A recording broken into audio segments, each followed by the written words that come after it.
여러분들 이 본드 아시죠? 그 노란 본드요. 이 본드가 환각과 흥분 작용을 위해 존재합니까? 아닙니다. 본드가 환각과 흥분 작용을 위해 존재하지 않는 것처럼 성관계도 단순히 나의 어떠한 성적인 판타지를 채워주거나 내 스스로를 흥분하게 만드는 그런 용도로 존재하는 것이 아닙니다.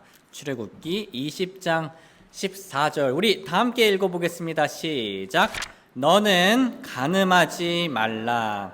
오늘 말씀 주제는 간음의 거짓말입니다. 간음의 거짓말.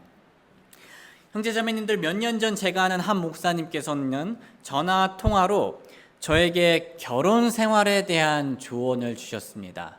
총 3가지 조언을 주셨는데요. 바로 부부가 싸우는 이유가 크게 3가지가 있다라는 조언이었습니다. 목사님께서는 부부가 싸우는 문제 중 하나는 돈 문제라고 했고요.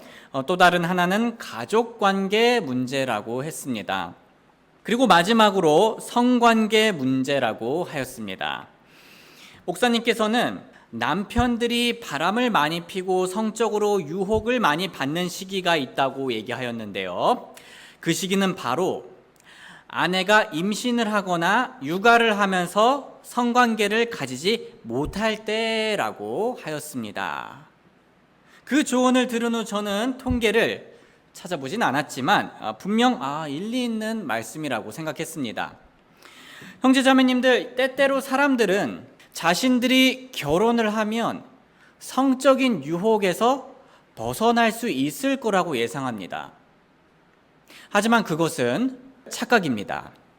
물론 우리는 결혼 전에도 주의해야 합니다. 하지만 만약 우리가 주의하지 않으면 결혼한 이후에도 얼마든지 우리는 부적절한 유혹에 넘어가 버릴 수 있습니다. 예를 들면 아내가 친정에 가거나 혹은 남편이 멀리 출장을 갈 때 우리는 강한 유혹을 받을 수 있습니다. 또는 아내와 남편이 나를 보지 않는 그 순간에 유혹을 받을 수 있습니다. 그 유혹에 넘어가는 결과는 은밀하게 음란물을 시청하는 것일 수도 있고 더 나아가 실제로 간음을 하는 것일 수도 있습니다. 형제자매님들 주변에서 운전을 가장 잘하는 사람 한 분을 한번 생각해 보시길 바랍니다. 생각해 보셨나요? 네, 감사합니다. 이번 수련회 장소까지 무사히 운전하신 성도님들이 인정하실 정도라면 아마 우리 성도님들이 생각한 그 사람은 정말 베스트 드라이버일 겁니다. 그런데 성도님들, 아무리 운전을 잘하는 사람이더라도 방심을 하면 무슨 일이 일어나죠? 사고가 일어납니다. 이렇게 아무리 운전을 잘하는 사람이더라도 방심을 하면 사고가 일어나는 것처럼 정말 아무리 경건한 사람이더라도 방심을 하면 간음이 일어날 수 있습니다. 우리가 생각할 수 있는 가장 경건한 사람, 그 사람이라도 말입니다.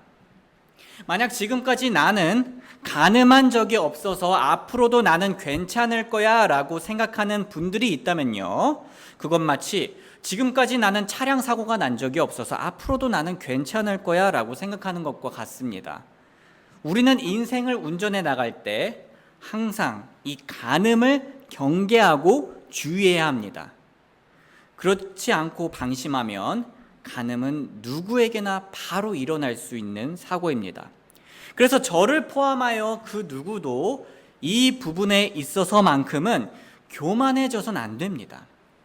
또한 우리가 간음의 심각성을 인지하되 교만한 자세로 남들에게 쉽게 돌을 던져서도 안 됩니다.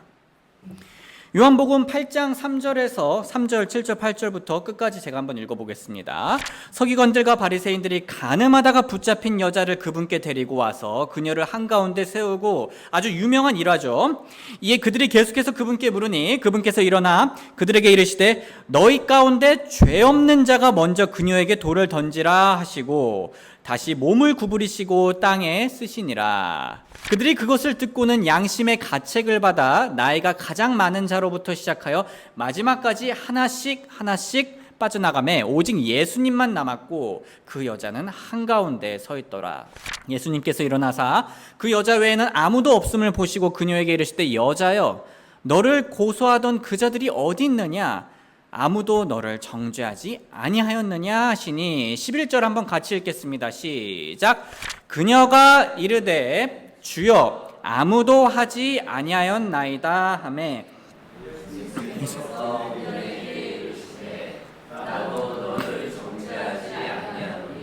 가서 다시는 죄를 짓지 말라 하시니라. 우리는 남녀노소 할 것 없이 간음이라는 죄를 생각할 때 모두 겸손하게 스스로를 돌아보며 주의해야 합니다. 갈라디아서 6장 1절 형제들아 만일 어떤 사람이 잘못에 빠지거든 영적인 너희는 온유의 영으로 그러한 자를 회복시키고 내 자신을 살펴보아 너도 시험에 들지 않게 하라. 그런데 성도님들, 간음이란 무엇일까요? 간음. 오늘 본문에서 나온 간음은 넓은 의미에서의 성적인 죄가 아닌 구체적인 의미로 결혼한 사람들의 성적인 죄와 관련이 있습니다. 참고로 성경에서 불법적인 성적 행위에 대한 일반적이고 광범위한 히브리어 단어는 자나인데요. 이 단어는 매춘, 혼인 후의 성관계, 다른 신을 따르는 것을 비유적으로 표현할 때 등 모든 형태의 불법적인 성적 행위를 가리킵니다. 비슷하게 신약의 그리스어 포르네이아도 모든 형태의 불법적인 성적 행위를 가리킵니다. 그러니까 이런 일반적인 단어가 존재를 해요. 그런데 오늘 본문에서 간음이라 번역된 나압은 결혼한 사람이 관련된 불법적인 성관계를 의미합니다. 정리하자면 성경은 모든 형태의 불법적인 성관계를 금하는데요. 그런데 특별히 십계명에 나온 간음하지 말라는 명령은 결혼한 사람이 관련된 불법적인 성관계를 금한다는 겁니다. 그래서 그런 뉘앙스를 우리가 알고 본문을 보면 좋겠습니다. 그래서 이 간음은, 이 나압은 다음과 같은 상황에서도 사용되었습니다. 한번 같이 읽어보겠습니다. 시작. 다른 남자의 아내와 간음하는 남자, 곧 자기 이웃의 아내와 간음하는 자가 있을 경우 그 간음한 자와 간음한 여자를 반드시 죽일지니라. 더글라스 스튜어트라는 구약학 교수님은 성경이 하지 말아야 한다는 간음을 다음과 같이 잘 요약해 주었습니다. 누구도 배우자 외에는 기혼자와 성관계를 가질 수 없으며 기혼자도 배우자 외의 다른 사람과 성관계를 가질 수 없습니다. 이 시점에서 누군가는 나는 간음을 해본 적도 없고 간음을 하지도 않을 사람이야. 내가 어떻게 그렇게 심한 죄를 지어보겠어? 라고 생각하며 이 죄를 딴 나라 이야기처럼 생각할지도 모르겠습니다. 하지만 우리는 예수님께서 이 간음을 음욕까지 포함시켰다는 사실에 주목할 필요가 있습니다.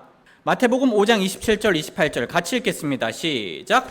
옛사람들이 말한 바 너는 간음하지 말라 한 것을 너희가 들었으나 나는 너희에게 이르노니 누구든지 여자를 보고 그녀에게 음욕을 품는 자는 이미 마음속으로 그녀와 간음하였느니라. 형제자매님들, 우리는 잊지 말아야 합니다. 우리의 행위는 결국 어디에서부터 나오는 거죠? 우리의 마음에서부터 나오는 겁니다. 즉 아직 행동으로 나왔냐 안 나왔냐의 차이지, 사실 우리는 간음하는 자와 똑같은 마음을 가지며 하나님 앞에서 그리고 음욕을 품은 사람을 향해 죄를 지을 수 있는 겁니다. 마태복음 15장 16절에서 20절 예수님께서 이르시되 너희도 아직까지 깨닫지 못하느냐? 무엇이든지 입 안에 들어가는 것은 배로 들어가 뒤로 내버려지는 줄을 너희가 아직도 깨닫지 못하느냐? 그러나 입에서 나오는 그것들은 마음에서 나오며 그것들이 사람을 더럽게 하느니라. 같이 읽어보겠습니다. 시작. 마음에서 악한 생각, 살인, 간음, 음행, 도둑질, 거짓 증언, 신성 모독이 나오는데 이것들이 사람을 더럽게 하는 것들이거니와 씻지 않은 손으로 먹는 것은 사람을 더럽게 하지 아니하느니라 하시니라. 성경은 이렇게 우리를 더럽히는 간음을 다음과 같이 강력히 경고합니다. 잠언 6장 25절에서 26절 그녀의 아름다움을 따라 내 마음속에 정욕을 품지 말며 그녀가 그녀의 눈꺼풀로 너를 붙잡지 못하게 하라. 음탕한 여자로 말미암아 남자가 빵 한 조각을 얻으려고 끌려가나니 간음하는 여자는 귀중한 생명을 사냥하리로다. 성경에서 결혼 관계는 가장 더럽혀지지 말아야 할 소중한 관계입니다. 그런데 간음은요, 그런 소중한 관계를 가장 확실하게 더럽힐 수 있는 행위이며 하나님께서 심판하시는 죄입니다. 히브리서 13장 4절 결혼은 모든 것 가운데 존귀한 것이요 잠자리는 더럽히지 말아야 하거니와 음행을 일삼는 자들과 간음하는 자들은 하나님께서 심판하시리라. 자, 우리는 지금까지 십계명에 나온 간음하지 말라가 구체적으로 무슨 뜻이며 또 성경에서 이 간음을 얼마나 악하게 말하는지를 살펴보았습니다. 그런데 사실 간음이 나쁜 죄라는 것은 우리 기독교인들뿐만 아니라 비기독교인들까지 잘 인지하고 있습니다. 제 주변에 안 믿는 이웃들에게 이것에 대해서 얘기하면 그분들도 간음은 나쁜 거다라고 동의를 할 거예요. 그럼에도 불구하고 이것이 정말 나쁨에도 불구하고 비기독교인들뿐만 아니라 기독교인들까지 넘어지는 죄이기도 합니다. 저는 지금 음욕을 포함해서 말하고 있습니다. 그런데 사람들은 간음이 이렇게 나쁜 걸 알면서도 왜 간음을 할까요? 여러 이유가 있지만 오늘 저는 크게 두 가지 이유를 언급하고 싶습니다. 먼저 우리는 지금 그 어느 시대보다도 성적인 유혹에 많이 노출되는 세상에 살고 있습니다. 우리는요, 그 어느 시대보다도 성적인 유혹에 많이 노출되는 세상에 살고 있습니다. 두 번째로 이 세상은 성관계가 개인의 쾌락을 위한 것이라고 속이고 있습니다. 두 번째로요, 이 세상은 성관계가 개인의 쾌락을 위한 것이라고 속이고 있습니다. 이렇게 세상은 성관계를 그저 개인의 쾌락을 충족시키는 것으로 나타내기 때문에 마치 배우자가 아닌 사람과도 성관계를 가져도 괜찮은 것처럼 표현합니다. 성도님들, 오늘날 성인 영화나 성인 콘텐츠들이 정상적인 성관계를 보여주는 것 같나요?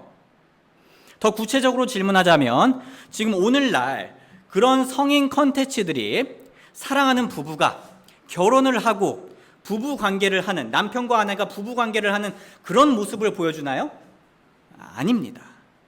물론 그런 정상적인 부부 관계를 보여주더라도 문제가 됩니다. 하지만 오늘날 성인 콘텐츠들은 그 소재에 있어서, 그 내용에 있어서 더더욱 큰 문제를 가지고 있습니다.